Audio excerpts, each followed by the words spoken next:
A data é 14 de abril de 1932 e os físicos Ernest Walton e John Cockcroft, trabalhando no laboratório Cavendish da Universidade de Cambridge, sob a supervisão do famoso físico Ernest Rutherford, realizarão um experimento que mudará o mundo. Os dois homens estavam trabalhando a partir de pesquisas já realizadas por seu colega sênior em 1919, quando ele conseguiu desintegrar partículas de nitrogênio, bombardeando-as com radiação alfa emitida por átomos de rádio em decomposição. Rutherford esperava ir mais longe em sua exploração do átomo, e então, depois de garantir uma bolsa de pesquisa de 1.000 libras, ele deu a seus dois colegas a tarefa de projetar um dispositivo que pudesse desmontar um átomo. Apelidado simplesmente como acelerador Cockcroft-Walton, o dispositivo seria usado contra um alvo à base de lítio. Do segurança de uma sala revestida de chumbo, os cientistas observaram pequenos pontos brilhantes aparecendo em um pedaço de sulfeto de zinco, confirmando a primeira desintegração artificial de um átomo. Em outras palavras, essa foi a primeira vez que a humanidade dividiu o átomo. Por essa conquista, Cockcroft e Walton eventualmente receberiam o Prêmio Nobel de Física. Entretanto, eles haviam estimulado um novo campo de pesquisa e descoberta científica. Um dos intrigados pela pesquisa em Cambridge era o físico de origem alemã Leo Szilard. Ao revisar a pesquisa, ele se deparou com uma ideia incrível. Se um nêutron disparado em um átomo produz a liberação de dois nêutrons, cada um dos quais atinge outro átomo, repetindo e assim multiplicando o processo, uma reação em cadeia nuclear ocorreria, liberando quantidades de energia até então inimagináveis. Naquele momento, ele não poderia saber, mas Szilard acabara de formular o princípio básico de como uma bomba atômica funcionaria através da fissão nuclear. As bombas atômicas prometiam o exercício de um poder inominável e poderiam remodelar a paisagem geopolítica do globo. Portanto, foi perseguido com vigor por todas as potências mundiais que temiam perder sua influência caso ficassem para trás na era atômica. Esta é a história de como a Grã-Bretanha, abalada e quebrada pela Segunda Guerra Mundial, lutou para voltar ao topo das potências militares mundiais em busca da arma definitiva, a bomba de hidrogênio. Bem-vindo às guerras do mundo. Szilard primeiro apresentou suas teorias à Marinha Britânica. Depois, mudou-se para os Estados Unidos da América, onde, em 1939, escreveu para o presidente Franklin D. Roosevelt. Ele explicou a Roosevelt que, em sua opinião, tal reação em cadeia nuclear poderia ser alcançada com um grande pedaço de urânio no centro de uma arma com explosivos convencionais atuando como gatilho para a reação. Ele alertou o presidente que se a América não desenvolvesse essa bomba de reação em cadeia em breve, sem dúvida as mentes distorcidas dos nazistas, que haviam invadido sua terra natal, chegariam lá primeiro, e o resultado seria apocalíptico. Sua carta foi coassinada por outro famoso cientista nascido na Alemanha que fugia da tirania nazista, um tal de Albert Einstein. Neste momento crucial da história, os Estados Unidos da América não foram o único país a ter cientistas refugiados alemães sugerindo o desenvolvimento de tal arma antes que os cientistas de Adolf Hitler tivessem a chance.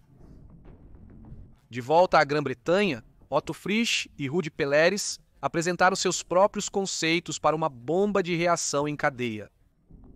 O timing deles foi incrivelmente oportuno, pois coincidiu com a nomeação de um novo primeiro-ministro que lideraria a Grã-Bretanha através da tempestade da Nova Guerra, um que já tinha uma compreensão aguçada do potencial oferecido pela energia nuclear. Em 10 de maio de 1940, Winston Spencer Churchill sucedeu Neville Chamberlain no número 10 da Downing Street. Churchill era, se nada mais, uma figura algo rebelde na política britânica. Por alguns, positivamente detestado por outros, sua carreira política foi de grandes alturas e terríveis deslizes, levando-o a passar grande parte de seu tempo nos anos entre guerras fora da política diretamente e voltando-se para o jornalismo. Como jornalista, ele se conscientizou profundamente sobre o potencial da ciência atômica, escrevendo e falando extensamente para seu público, delineando um futuro na era atômica.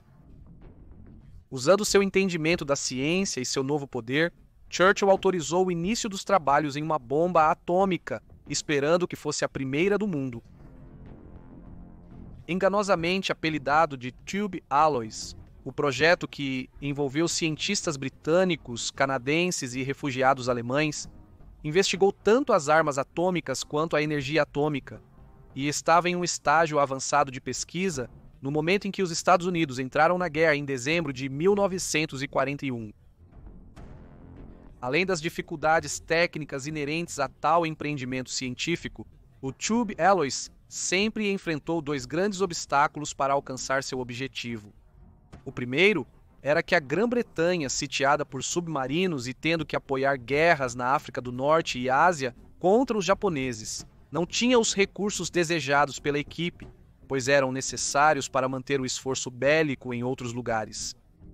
O segundo era que, a pedido de Szilard e Einstein, entre outros, Roosevelt havia instigado um programa americano de bomba atômica e a equipe dos Estados Unidos da América não gostava da competição do outro lado do lago.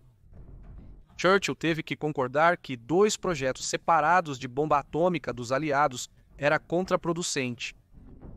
Ao combinar recursos e talentos das equipes, uma arma poderia ser desenvolvida mais rápido e usada para acelerar o fim da guerra. Em agosto de 1943, durante uma cúpula em Quebec, Canadá, Churchill concordou com Roosevelt em combinar ligas de tubo com o programa dos Estados Unidos da América, apelidado de Projeto Manhattan. Um dos enviados do Reino Unido para participar foi William Penny, um gênio matemático inglês e professor de física matemática.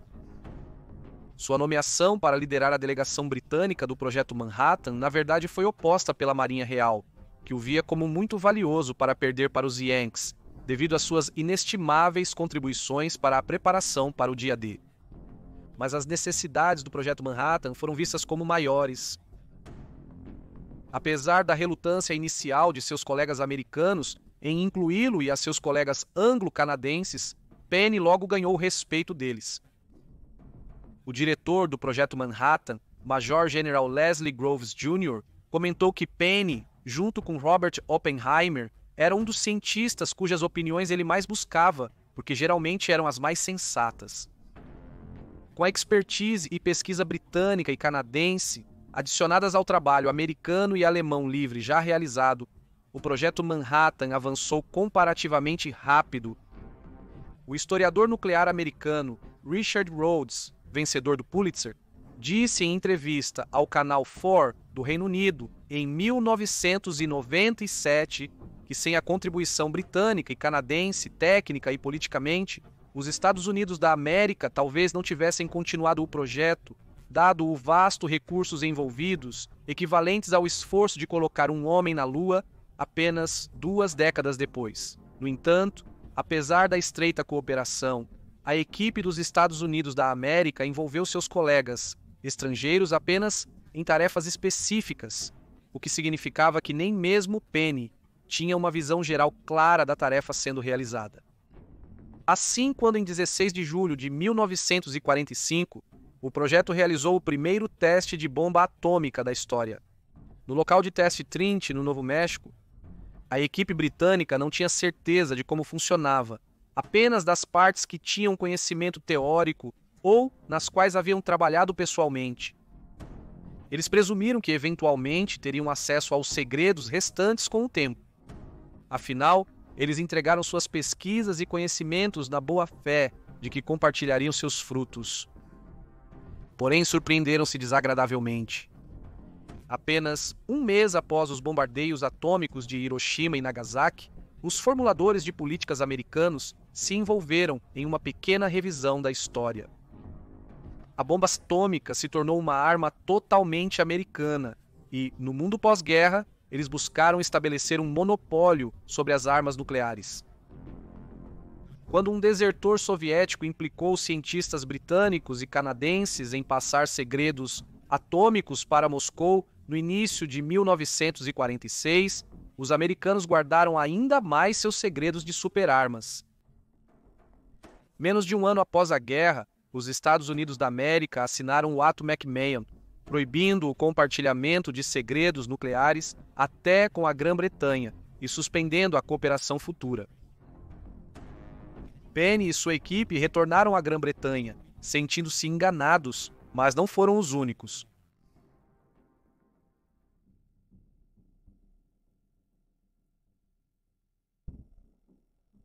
Do outro lado do Atlântico, a aliada Grã-Bretanha estava devastada após 5 anos de ataques de submarinos e bombardeios da Luftwaffe. Vastas áreas de terra, antes usadas para a decolagem de bombardeiros e transportes rumo à Europa, encontravam-se abandonadas e desnecessárias. Mesmo sendo uma potência imperial, a nova Grã-Bretanha pós-guerra tinha pouco a celebrar, pois até o outrora imortal império estava sendo desmontado conforme as colônias se tornavam independentes ou se reestruturavam no Commonwealth. Neste contexto, a retenção dos Estados Unidos da América de sua parte do programa da bomba atômica doeu ainda mais.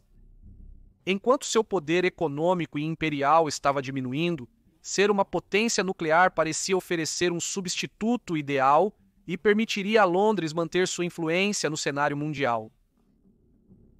Embora seu governo tenha sido deposto na eleição geral de 1945, Winston Churchill, como líder da oposição conservadora, continuou a solicitar ao novo governo trabalhista sob Clement Attlee para pressionar pelo desenvolvimento de uma bomba atômica britânica. Os Estados Unidos da América se opuseram à medida e tentaram dissuadir Attlee, prometendo que as armas atômicas americanas seriam usadas para proteger a Grã-Bretanha, se não diretamente em uma terceira guerra mundial com a União Soviética, então, por procuração, enquanto os Estados Unidos da América se protegiam destruindo a crescente ameaça vermelha. Mas isso oferecia pouca garantia, e mais importante para o governo de Attlee, aparentava dependência de Washington e falta de independência nos assuntos mundiais.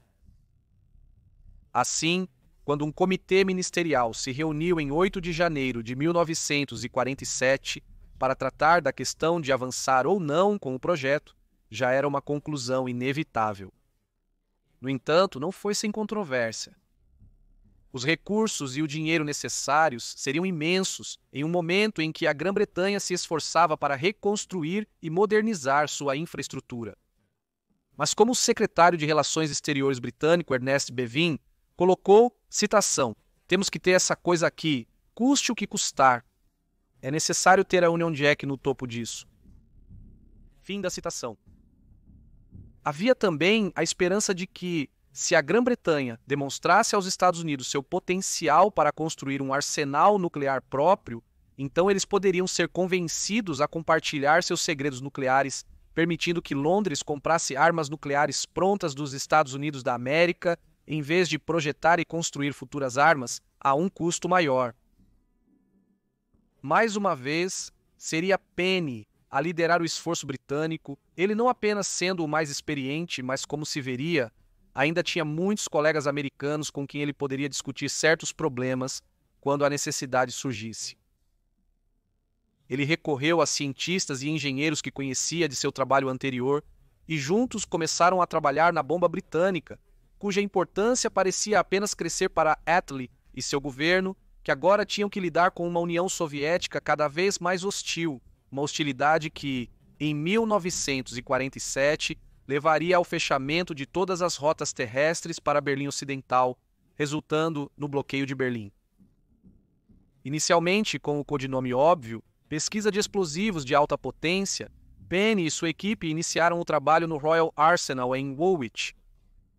Mas muito rapidamente, ficou claro que um local maior era necessário, e então, em 1948, foi transferido para uma antiga base da Força Aérea Real, em Força Aérea Real Aldermaston, enquanto a produção do plutônio para o núcleo da bomba era realizada na instalação Windscale, na costa de Cúmbria. Apesar de problemas técnicos e interferências políticas e burocráticas, Penny conseguiu prosseguir com o esforço britânico de alguma forma. Então chegou a notícia que o Ocidente mais temia. Em 29 de agosto de 1949, a União Soviética testou sua própria bomba nuclear. O dispositivo RDS-1 de 22 quilotons era muito semelhante à bomba Fat Man dos Estados Unidos da América. Com a maioria dos cientistas ocidentais especulando que os soviéticos não teriam uma bomba até meados dos anos 50, assumiram que espiões soviéticos na América e na Grã-Bretanha foram mais responsáveis por esse sucesso do que a ciência soviética sozinha. Mesmo antes da bomba ser detonada, a inteligência britânica começou a suspeitar que o físico alemão Klaus Fuchs, que trabalhou no Projeto Manhattan, estava passando informações científicas para os soviéticos sobre o processamento de urânio, e em setembro de 1949 ele foi levado para interrogatório, onde confessou. O interrogatório de Klaus implicou membros dos projetos de bombas americanos e britânicos, prejudicando as relações entre os Estados Unidos da América e a Grã-Bretanha no desenvolvimento de armas nucleares. Os Estados Unidos da América recusaram ajuda para fornecer um local de teste, obrigando o Reino Unido a recorrer à Austrália e Nova Zelândia. Em 1952, Penny estava pronto para testar sua bomba. Em vez de ser detonada em uma plataforma ou lançada de uma aeronave, a bomba britânica seria colocada dentro do casco de um destroyer desativado da Marinha Real, o Her Majesty's Ship Plymouth, que seria ancorado na Main Bay, Ilha Timuí, nas Ilhas Montebello, na costa noroeste da Austrália. Essa escolha foi deliberada, pois na época temia-se que a Terceira Guerra Mundial começaria com os soviéticos contrabandeando bombas nucleares em navios de carga para os portos ocidentais, detonando-as para matar líderes governamentais em Londres ou Washington. Sob a bandeira da Operação Furacão, em 3 de outubro de 1952, 7 quilos de plutônio refinado foram colocados dentro da bomba, e após as frotas australiana e britânica se retirarem, a bomba foi detonada, e ao fazer isso, estabeleceu a Grã-Bretanha como a terceira potência atômica. Com 25 quilotons, a bomba tinha um rendimento significativamente maior do que a arma de 15 quilotons que havia destruído Hiroshima. E ninguém ficou mais satisfeito do que o homem que havia sido recentemente reeleito para Downing Street, Sir Winston Churchill. O problema agora, evidentemente, era que uma bomba nuclear é apenas um peso de papel extremamente perigoso se não pudesse ser entregue ao alvo.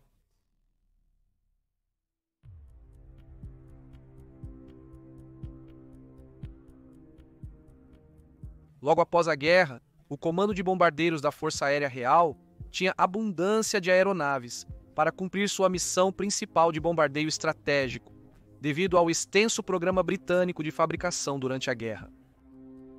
O icônico Avro Lancaster da época da guerra serviu brevemente como principal bombardeiro, até ser substituído por uma variante atualizada, apelidada de Avro Lincoln. Havia apenas um problema.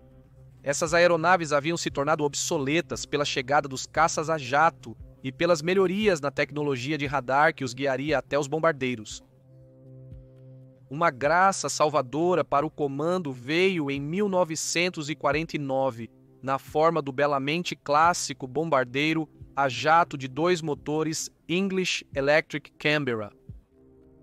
Esta aeronave teria uma carreira extraordinariamente bem-sucedida, servindo em vários papéis até o século XXI, e seu desempenho para o período foi tal que até a Força Aérea dos Estados Unidos usaria uma versão americanizada, construída pela Martin Aircraft Company e designada como B-57. Infelizmente, para a Força Aérea Real, era um bombardeiro de classe média, sem o alcance e a carga de guerra necessários para cumprir a missão de bombardeiro estratégico. Desesperado, o Ministério do Ar britânico buscou nos Estados Unidos uma aeronave para substituir temporariamente os Lincolns, enquanto exigia uma nova geração de bombardeiros a jato de alto desempenho, capazes de carregar as pesadas armas nucleares britânicas de primeira geração. Assim como a Grã-Bretanha, os Estados Unidos da América tinham um excedente de aeronaves disponíveis, sendo a mais notável a Boeing B-20 e 9 Super Fortress, possivelmente o melhor bombardeiro da guerra, e a própria aeronave que fez história ao lançar as bombas atômicas em Hiroshima e Nagasaki. A Força Aérea Real emprestou 87 B-29s que precisaram ser reformados para retornar ao status operacional após serem armazenados por anos antes da entrega em 1951. No serviço da Força Aérea Real, a aeronave era conhecida como Washington B-1, mas enquanto o B-29 é lembrado com muito carinho nos círculos dos Estados Unidos da América na Força Aérea Real, o Washington é lembrado como tudo menos isso. Embora oferecesse um desempenho superior ao do Lincoln, também estava à beira da obsolescência, como logo seria dramaticamente provado nos céus da Coreia, onde os B-29 dos Estados Unidos da América estavam sendo dizimados pelos caças a jato MiG-15 fabricados pela União Soviética. Tecnicamente, no entanto, a Força Aérea Real agora possuía uma aeronave capaz de transportar a primeira geração de armas nucleares, embora tivessem que ser inicialmente fornecidas pelos Estados Unidos da América em tempo de guerra, embora nenhum acordo formal tenha sido alcançado. No entanto, mesmo assim, o B-29 mal conseguia desempenhar o papel. O desafio não era apenas erguer a bomba nuclear aos céus. Se esse fosse o caso, até o Lancaster poderia carregar uma, mas a aeronave precisava voar alto e rápido o suficiente para escapar da explosão. As aeronaves usadas para atacar Hiroshima e Nagasaki foram despojadas de peças para reduzir o peso, a fim de aumentar a velocidade e altitude após soltar suas cargas mortais. Mas mesmo assim, a aeronave sofreu terríveis vibrações das ondas de choque após a detonação, e essas bombas eram pequenas, comparadas às novas armas. Foi teorizado, portanto, que soltar essas novas armas provavelmente destruiria também o atacante B-29 ou um Washington. Também necessitaria de desempenho elevado para superar as defesas inimigas cada vez mais sofisticadas. O Ministério do Ar britânico estava ciente desses problemas, mesmo antes do Projeto Manhattan produzir sua primeira bomba de teste. Assim, começaram a investigar especificações para um novo bombardeiro a jato projetado em torno do tamanho e poder de armas atômicas já em 1944. Isso levou à emissão da especificação B-3546, um ano após o término da guerra. Isso delineou a necessidade de um bombardeiro a jato de asa varrida com velocidade de cruzeiro superior a 500 nós, teto de serviço de pelo menos 55 mil pés, incorporando alguns dos mais recentes avanços tecnológicos em aeronaves, alguns dos quais vieram de pesquisas alemãs capturadas. Após a guerra, com o esgotamento dos pedidos e a alta prioridade do programa de armas atômicas do governo britânico, todos os principais fabricantes de aeronaves do país estavam ansiosos para arrematar este contrato lucrativo e potencialmente salvador de vidas.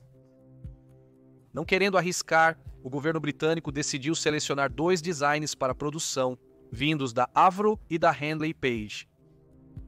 Essa decisão não foi uma surpresa, pois essas empresas foram a espinha dorsal do inventário do Comando de Bombardeiros durante a guerra, produzindo o excelente Lancaster e o robusto Halifax, respectivamente. Enquanto isso, os irmãos Short da Irlanda do Norte, que principalmente construíam hidroaviões, mas também produziram o pesado esquecido da Força Aérea Real durante a guerra, os Short Stirling receberam um contrato para construir uma terceira aeronave, como um plano B caso os aviões da Avro e Handley Page se mostrassem muito ambiciosos. Apelidado de Short S, a Force Sparing, este era essencialmente um bombardeiro de guerra totalmente convencional, mas alimentado por 4 motores a jato Rolls-Royce Avon, montados em pares verticais em 2 nacelles de motor. Contudo, a Vickers, que falhou na concorrência, mas construiu o célebre bombardeiro Wellington, dominante no início da guerra no comando de bombardeiros, acreditava ter algo a contribuir entre as 2 abordagens. George Edwards, designer principal da Vickers, fez lobby por um bombardeiro sem graça, construído com técnicas e materiais comprovados, mas incorporando elementos de design avançado dos novos modelos em produção. No entanto, o que realmente chamou a atenção do Ministério do Ar foi a promessa dele de que poderia ter um protótipo funcional no ar em até 3 anos, bem à frente da Avro e da Handley Page. Dada a situação deteriorante na Europa após o bloqueio de Berlim, o Ministério do Ar se convenceu e concedeu a Vickers um contrato para um protótipo para testes. Inicialmente, a Vickers havia projetado um design de asa varrida com 6 motores e armamento defensivo, mas com a disponibilidade de motores turbojato Rolls-Royce Avon mais potentes, o número foi reduzido para 4. Para melhorar ainda mais o desempenho, as armas defensivas foram excluídas. Ao invés disso, empregaria velocidade e desempenho em altitude para fugir da interceptação inimiga, um conceito bem demonstrado pelos bombardeiros de Havilland Mosquito na Segunda Guerra Mundial. Surpreendentemente, considerando como os contratos de aeronaves eram propensos a atrasos na época, Edwards conseguiu cumprir sua palavra, e o primeiro protótipo decolou após apenas 27 meses, em 18 de maio de 1951, tornando o sparing desnecessário e sendo encerrado. Apesar da perda do primeiro protótipo em um incêndio no motor menos de um ano depois, os testes continuaram sem problemas. Tradicionalmente, as aeronaves do Bomber Command eram nomeadas após cidades da Commonwealth britânica, mas tal era a ruptura radical com o bombardeio tradicional com essas 3 novas aeronaves, que se decidiu romper com essa tradição, e em vez disso, cada aeronave adotaria um nome começando com a letra V. A distinta aeronave de asa delta da Avro recebeu assim o nome de Vulcan, enquanto a elegante aeronave quase de ficção científica da Handley Page se tornou o Victor. Na Vickers, uma enquete foi realizada entre os funcionários para um nome e um se destacou acima de todos os outros: o Valiant. Coletivamente, esse trio de bombardeiros nucleares ficaria conhecido como a V-Force, o Vulcan, o Victor e o Valiant. Querendo colocar a aeronave em serviço o mais rápido possível, um pedido inicial de 25 Valiants foi feito mesmo antes do primeiro protótipo ter voado. Uma versão modificada, o Valiant B2, otimizada para penetração em baixo nível, também foi desenvolvida para o papel de Pathfinder, marcando alvos para ataque pelos bombardeiros de alta altitude, novamente como mosquito durante a guerra. Esta versão foi descartada, pois equipamentos de navegação modernos a tornaram obsoleta. Em 8 de fevereiro de 1955, os primeiros Valiant B-1 operacionais foram entregues à Força Aérea Real e a V-Force tornou-se operacional, sendo a arma principal as armas Blue Danube. O Vulcan viria um ano depois e o Victor um ano após isso. Embora não tão avançado quanto as aeronaves posteriores, o Valiant impressionou muitos, incluindo a Força Aérea dos Estados Unidos da América, que testemunhou seu desempenho em competições de bombardeio realizadas pelo Comando Aéreo Estratégico, encantando os políticos britânicos que tentavam provar o valor da Grã-Bretanha para seu aliado ainda relutante. Porém, a real prova seria revelada em 11 de setembro de 1956. Um Valente B-1 da Força Aérea Real Snow. O Esquadrão 49 da Força Aérea Real, comandado por Edwin Flavell, foi encarregado de realizar o primeiro lançamento ao vivo de uma arma nuclear britânica a partir de uma aeronave britânica. O lançamento aéreo foi um dos 3 testes nucleares realizados em Maralinga em 1956, como parte da Operação Buffalo, e foi de longe o teste mais difícil, com várias preocupações sendo levantadas que levaram a arma Blue Danube ser significativamente reduzida em potência para apenas 3 quilotons. Guiada e liberada pelo bombardeiro Valiant, o tenente de voo Eric Stacy, a bomba caiu cerca de 91 metros à esquerda e 55 metros antes do alvo, detonando a uma altura de 150 metros, ou 490 pés, às 1527 horas. Para um bombardeio nuclear, isso foi muito preciso. 2 nuvens então se formaram, uma de baixo nível a cerca de 2.100 metros, ou 7.000 pés, e mais tarde, uma nuvem de alto nível a 3.700 metros, ou 12.000 pés. Foi descoberto mais tarde que essas nuvens haviam depositado precipitação radioativa em regiões povoadas do sudoeste da Austrália, embora os níveis fossem considerados insignificantes, e tanto Flavel quanto Stacy foram agraciados com a Cruz da Força Aérea na lista de honras do Ano Novo de 1957. A Grã-Bretanha agora era certificada como uma potência armada e capaz nuclearmente. Porém, as esperanças de uma cooperação nuclear renovada foram abaladas menos de 3 semanas depois com o desastre da Crise de Suez. Esta foi uma campanha militar concebida por Grã-Bretanha, França e Israel contra o Egito, com o objetivo de garantir o canal de Suez para as duas potências europeias, depois que o Egito havia nacionalizado sua operação. Valiants foram usados para lançar bombas contra aeródromos egípcios, embora os resultados tenham sido pouco estelares.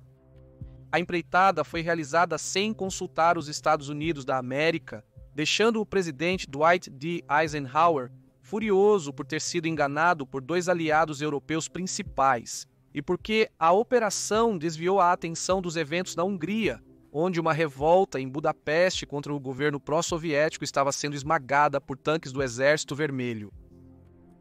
Pressionadas política e economicamente por Washington, Grã-Bretanha e França foram forçadas a se retirar, apesar de derrotarem militarmente as forças egípcias na zona do canal. A crise de Suez foi uma lição sóbria para a Grã-Bretanha de que, no mundo pós-guerra, ela não tinha escolha a não ser uma Atenas para a Roma da América. Assegurar a cooperação nuclear era crucial, mas a Grã-Bretanha precisava provar que, em vez de ser um fardo, poderia ser um ativo-chave para o programa nuclear americano.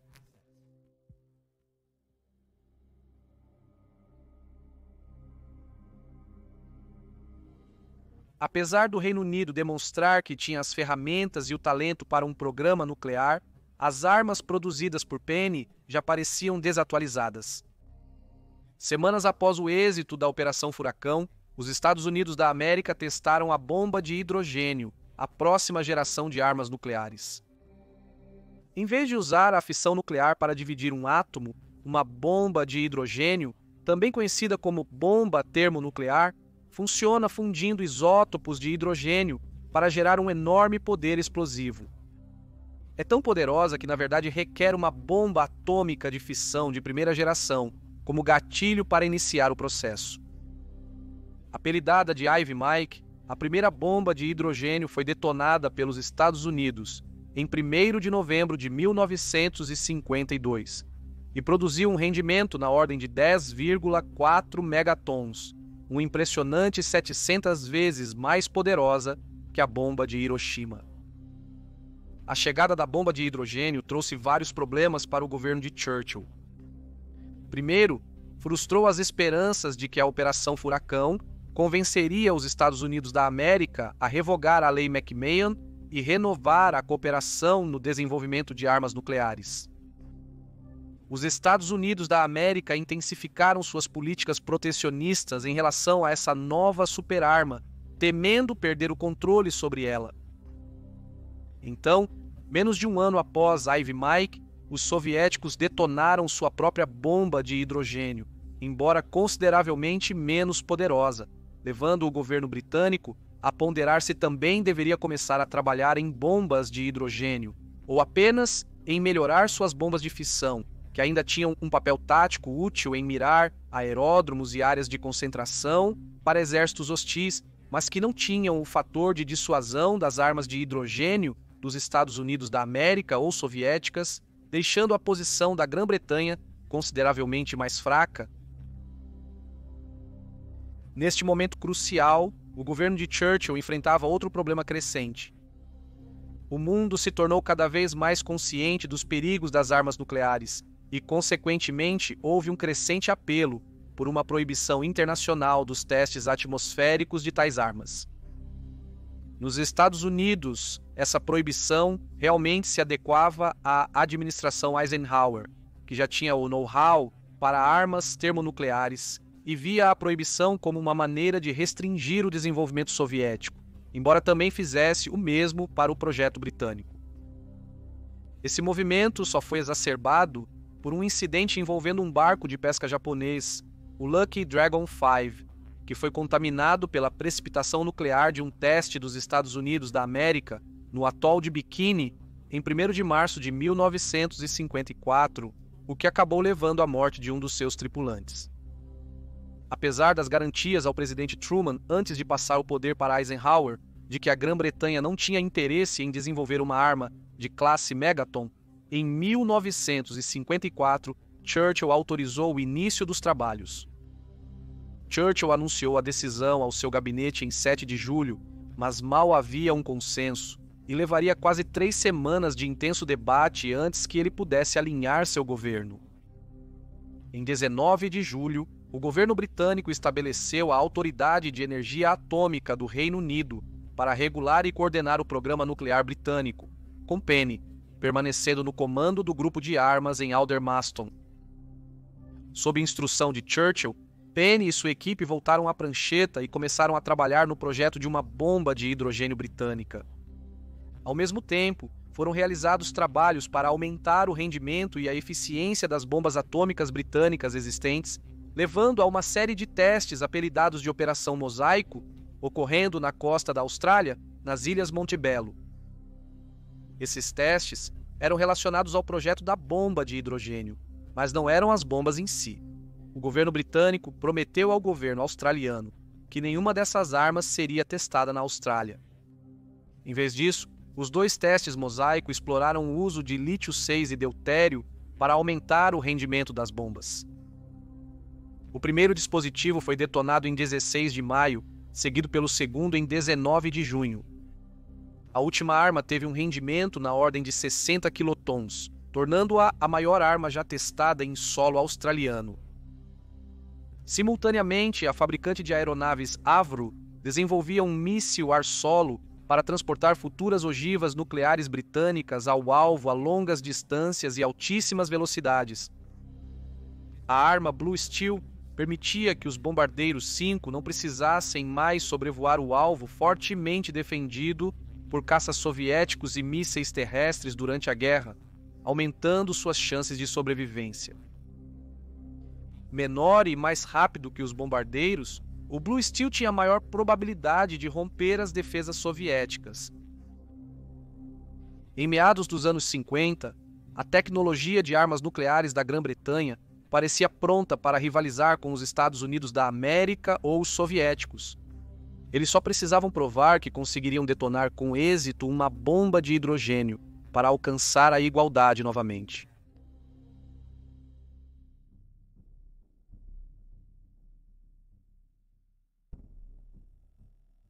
A equipe de Penny sabia que os testes atmosféricos provavelmente terminariam em breve, então eles tinham que trabalhar rápido. Portanto, ele apresentou 3 propostas de armas de classe Megaton para sua equipe trabalhar, e como era prática padrão na época, cada uma recebeu um codinome colorido para distingui-la. Designado como Bambu Verde, o primeiro era um design intermediário que incorporava ambos os combustíveis de fusão e fissão em camadas juntas. Para produzir o rendimento necessário, a implosão do núcleo fissível tinha que ser extremamente uniforme, exigindo um complexo sistema de explosão de 72 pontos. E isso não apenas resultou em uma arma muito grande, limitando potencialmente as formas de entrega ao alvo, como também aumentou as chances de mau funcionamento durante o disparo. A abordagem mais simples foi chamada de Orange Herald. Isso não seria uma bomba termonuclear, mas sim construiria a partir da pesquisa, já sendo conduzida para aumentar as armas de fissão. O projeto Orange Herald foi liderado pelo físico John Bryan Taylor, um dos membros mais jovens da equipe de Penny, que havia deixado o serviço ativo na Força Aérea Real em 1952 e obteve seu PhD em 1955.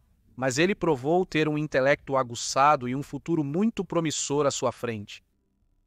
A próxima arma foi designada Granito Verde. Para este projeto, Penny decidiu por uma fórmula envolvendo implosão por radiação e etapas.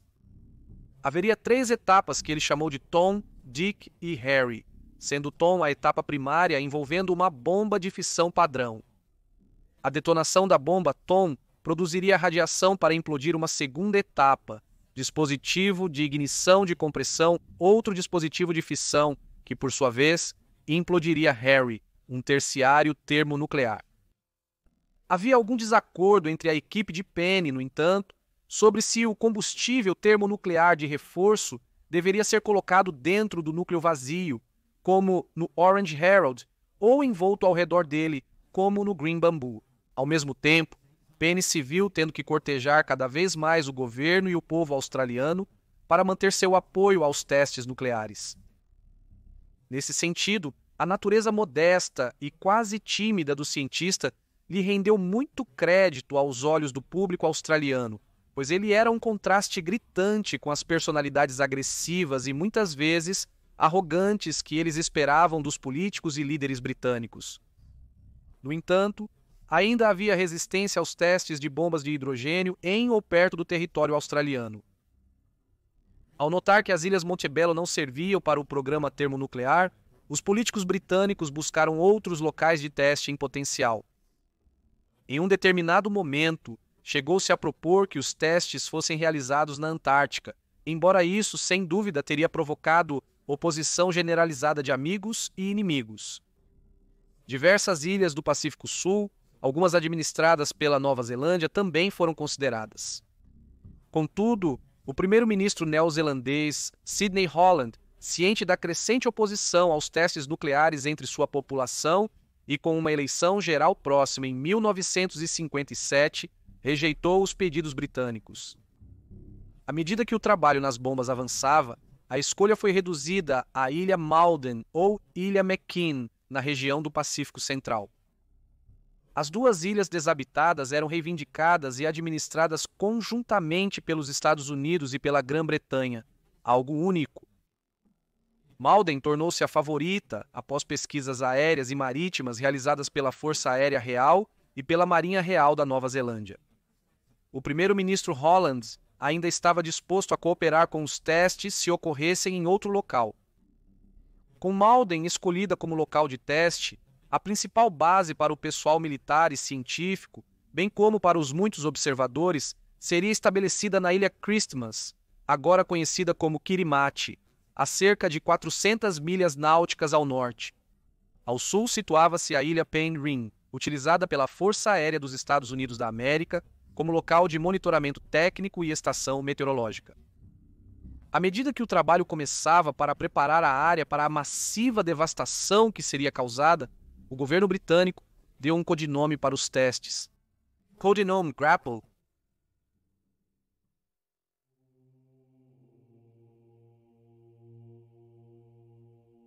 Quatro bravos bombardeiros e suas tripulações foram destacados para o exercício. Todos vindos do nome da Força Aérea Real, Esquadrão 49 baseado na Ilha Christmas e comandado pelo comandante Kenneth Hubbard. Outros 4 Valiants foram usados para transportar componentes das bombas, as últimas peças para o teste de granito curto chegando por Valiant em 10 de maio de 1957.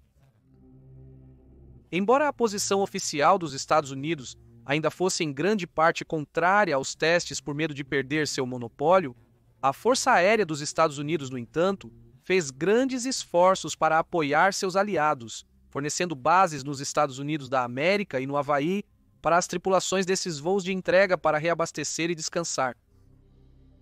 No dia seguinte à chegada das últimas peças de granito curto, os Valiants realizaram um ensaio geral. 2 Valiants decolaram, um atuando como aeronave de entrega e o outro para monitorar eventos, o que as tripulações chamavam de exibicionismo. Então, finalmente, no dia 15 de maio, a autorização foi dada para que o teste prosseguisse. O Valiant, pilotado pelo comandante Hubbard, decolou da Ilha Christmas às 9 horas, rumo ao seu alvo e armado com um dispositivo de granito curto. Às 1038 horas, o dispositivo foi solto de uma altitude de 45 mil pés, após o qual o Valiant fez uma curva brusca enquanto a bomba continuava a avançar, devido ao impulso enquanto caía, aumentando a distância da aeronave o máximo possível antes de ser acionada.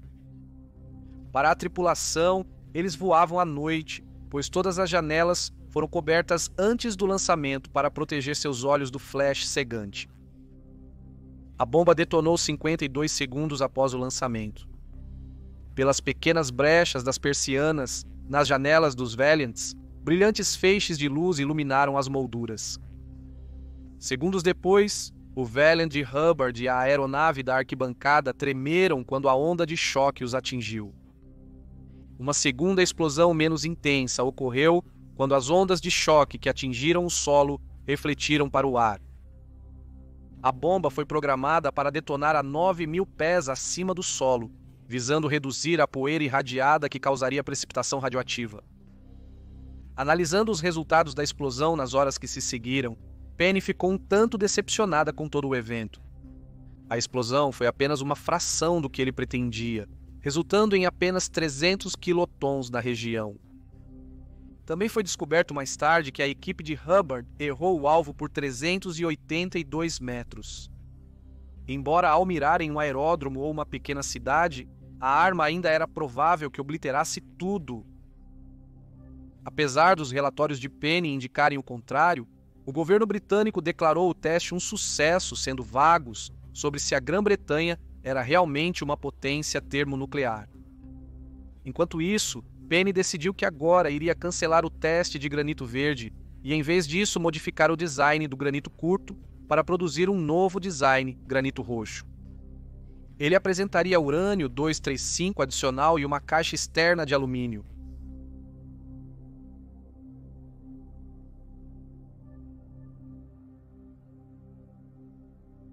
Enquanto isso, o segundo teste envolvendo o dispositivo Orange Herald ocorreu em 31 de maio e seria no mínimo marcante para dizer o mínimo.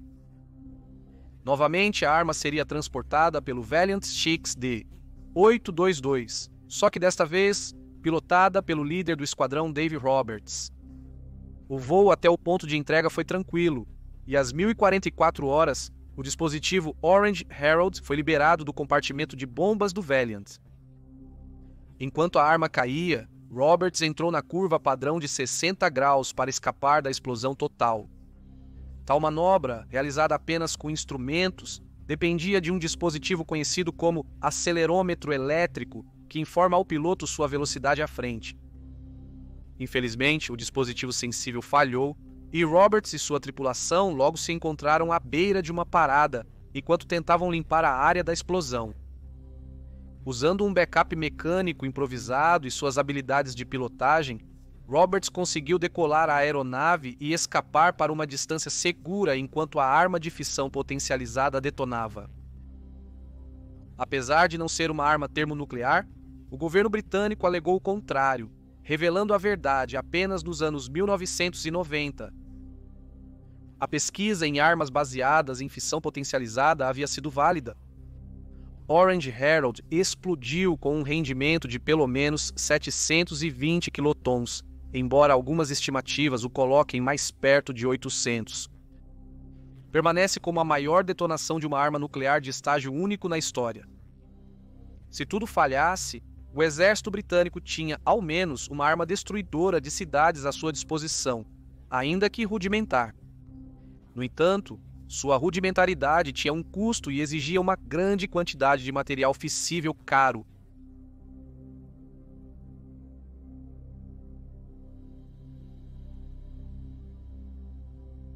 Depois de retrabalhar a arma de granito curta em granito roxo, Penny estava pronta para testar a arma termonuclear novamente. Em 19 de junho de 1957, outro Valiant decolou para a área de teste, desta vez pilotado pelo líder do esquadrão Arthur Steele. Do ponto de vista operacional, o teste foi realizado de maneira exemplar, com tudo funcionando conforme o planejado, exceto por um fato importante. O rendimento da bomba provou ser amargamente decepcionante de 200 quilotons, o que significa que, apesar das mudanças de Penny, a arma era na verdade mais fraca do que a primeira bomba. Isso foi extremamente frustrante para todos os envolvidos, e enquanto o governo britânico anunciava novamente ao mundo que era uma potência termonuclear, o que era tecnicamente verdade, o fato era que, além do dispositivo Orange Herald, ineficiente e caro, a Grã-Bretanha ainda não possuía uma arma de fusão eficiente e, acima de tudo, poderosa, com a qual pudesse garantir seu lugar no topo das potências nucleares. Era evidente que mais testes seriam essenciais para aprimorar a fórmula, e a urgência aumentava conforme a iminente proibição dos testes atmosféricos se aproximava. De volta a Aldermaston, a equipe iniciou o trabalho no projeto. A parte de fissão da arma foi aumentada em potência para 45 quilotons, graças a um núcleo composto de urânio-235 e plutônio, e a construção da arma foi muito simplificada na esperança de que era a complexidade das armas anteriores que contribuíam para o seu fraco desempenho. Em outubro de 1957, as armas foram enviadas para a nova área de teste fora da Ilha do Natal, devido à redistribuição de recursos dos testes anteriores. Isso resultou em um esforço de construção rápido para proteger adequadamente o aeródromo e as posições de observação contra a explosão, que se esperava atingir 1 megaton.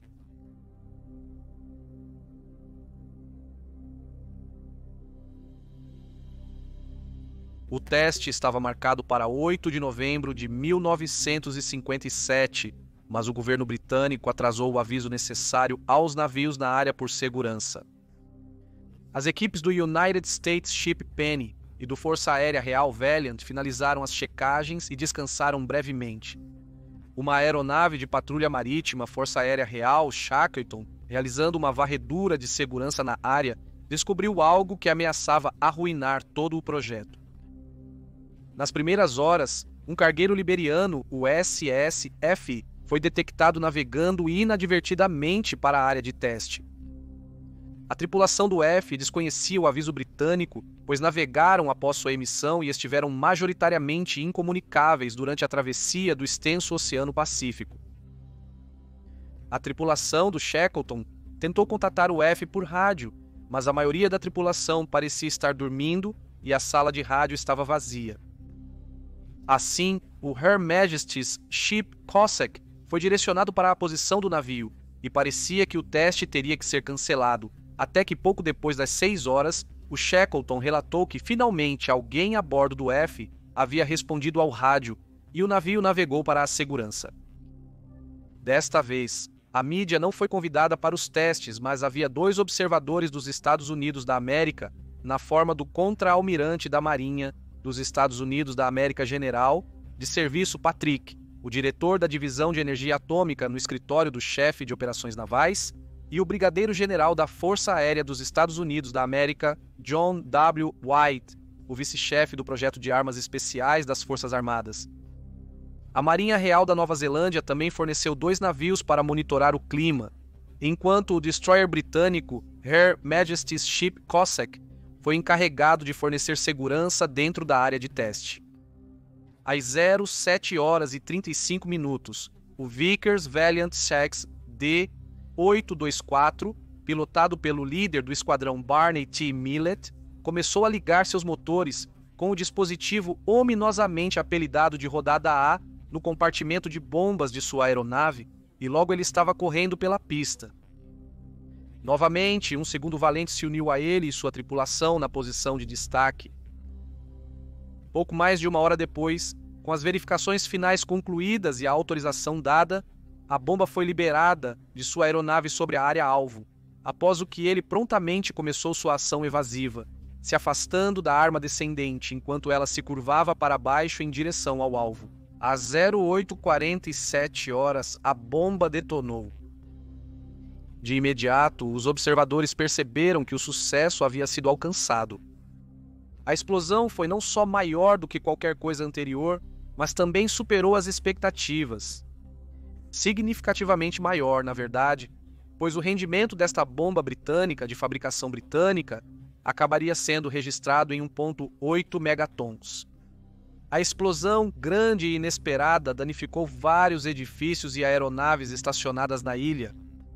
E, portanto, desta vez, quando o governo britânico anunciou que agora estava no clube termonuclear com os americanos e soviéticos, não era mais uma exageração ou uma piscadela de olho.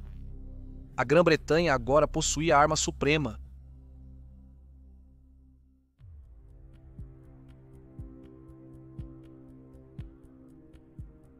5 meses depois, a Grã-Bretanha testou sua maior bomba de todos os tempos, quando, em 28 de abril de 1958, o dispositivo Grapple-U produziu uma explosão de 3 megatons na costa da ilha Christmas. Mais 4 testes seriam realizados ao longo de 1958, ao final dos quais o presidente Dwight D. Eisenhower endossou uma proibição aos testes atmosféricos, que, importante para o programa britânico, também foi endossada pelo novo governo trabalhista da Nova Zelândia sob Walter Nash. Até então, porém, Grapple alcançara seu objetivo principal. Eles provaram aos Estados Unidos da América que não era preciso manter segredos nucleares do Reino Unido, pois este poderia prosseguir independentemente. A combinação do alarme gerado pelo lançamento do primeiro satélite espacial soviético e a exceção feita pelos Estados Unidos da América sob Eisenhower no compartilhamento de segredos nucleares com o Reino Unido levou ao Acordo de Defesa Mútua entre os dois países em 1958 e isso iniciou um nível de cooperação no desenvolvimento nuclear não visto desde o Projeto Manhattan e permitiu que o exército britânico comprasse armas ou projetos americanos prontos. O míssil Blue Steel, por exemplo, que tinha como objetivo dar aos bombardeiros 5 a capacidade de lançar suas armas nucleares longe da área-alvo fortemente defendida, entrou em serviço em 1963, carregando uma versão britânica da ogiva americana W5 Inch e 8, que tinha um rendimento projetado de quase 1,5 megatons. No entanto, o bombardeiro sem graça que era o Valiant, que havia sido tão instrumental em tornar o Grapple um sucesso, não usaria essa arma, pois sua carreira seria bastante encurtada. No início dos anos 1960, alguns aviões espiões U-2 operados pela CIA e por Taiwan foram abatidos por mísseis superficiais soviéticos. Eles voavam acima das altitudes máximas dos bombardeiros da Força 5. Isso obrigou as frotas de bombardeiros da Força Aérea Real e da United States Air Force a voarem baixo para se esconderem dos radares soviéticos ao entrarem no alcance de suas armas. Isso foi desastroso para o Valiant, pois as manobras apertadas no ar mais denso em níveis mais baixos estressavam muito as estruturas aéreas, reduzindo rapidamente sua vida útil. Eles terminaram seus dias no papel vital, mas subestimado de tanque, fornecendo combustível para caças e bombardeiros estenderem seu alcance. Além disso, novos avanços na tecnologia de foguetes soviética levaram Estados Unidos da América e Reino Unido a perseguir seus próprios programas de mísseis, que pareciam prestes a superar os bombardeiros como o principal método de entrega do dissuasor nuclear. Para garantir ainda mais sua eficácia, eles seriam colocados dentro de submarinos, e isso levou ao sistema de mísseis balísticos intercontinentais polares, que serviria em submarinos nucleares britânicos e americanos, protegendo ambos os países e a aliança militar da OTAN de um ataque surpresa soviético. Contudo, essa cooperação tinha suas controvérsias. A França, importante aliada de ambos os países, ficou insatisfeita por ter sido excluída deste acordo e sentiu que merecia o mesmo tratamento dado ao Reino Unido. Isso levou a França a seguir sozinha, tornando-se uma potência nuclear independente em 1960 e continuando a manter uma força de submarinos de mísseis balísticos nucleares até hoje, mas empregando armas francesas. Nas décadas seguintes, poucos países tiveram uma amizade militar tão próxima quanto Estados Unidos da América e Reino Unido, mas alguns argumentam que isso prejudicou a independência deste último, com o Reino Unido dependendo excessivamente da compra de armamento nuclear em vez de desenvolver o próprio. Isso tem sido especialmente importante na era da segunda administração Trump em Washington e suas políticas ultraprotecionistas que levaram a questionamentos sobre se essa cooperação tem um futuro e se a Grã-Bretanha deveria novamente desenvolver suas próprias armas nucleares ou se retirar completamente do jogo nuclear. Pairando sobre este debate está o impacto literal do Grapple. Até hoje, militares australianos, britânicos, canadenses e neozelandeses, ou suas famílias sobreviventes, continuam a lutar por reconhecimento e compensação por condições médicas causadas pelos testes. Esses esforços nos lembram que essas armas são mais do que apenas explosivos poderosos de uso único. Eles nos lembram que a razão dessas armas serem tão terríveis é que, ao contrário das armas convencionais, nós, como espécie, somos forçados a conviver com as consequências de seus usos por décadas, talvez até séculos a vir. E é a força destrutiva avassaladora dessas armas e a decadência contínua que elas causam que torna a bomba atômica um dissuasor tão formidável. Obrigado por assistir.